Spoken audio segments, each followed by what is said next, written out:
So we finally got to the last step of how to control your cases in NetSuite for an excellent follow-up. So once you create the case on NetSuite, there are several effective practices you can follow to track your cases by developing daily habits such as identifying and prioritizing urgent cases. You can flag to the customer support to know that this case that you created is very important, is a delicate situation where it needs a more attention or needs to be handled first. So you can flag the case, you can inform them.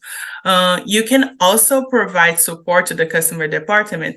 You can use your knowledge of your customer preferences and personality, because sometimes, as we talked about before in the sales department, that as they have a very strong connection with their customer, you can use that influence to help the customer support department of how they can talk, how they can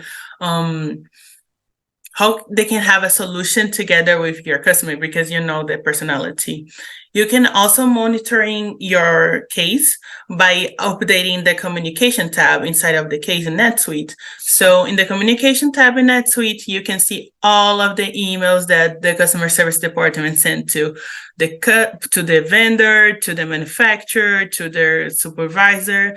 So if you want to know the progress, if you want to know what is the status, you can also always update and see what is going on in the communication tab.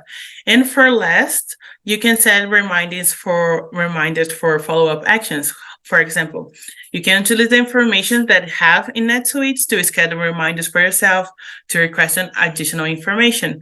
For example, you can set a task for in 2 days. So you can send an email to the customer service, or you can send an email to your client to say, we are still working on your case, or to the customer support, what is the status of our case? So you can also take those steps that can be very necessary.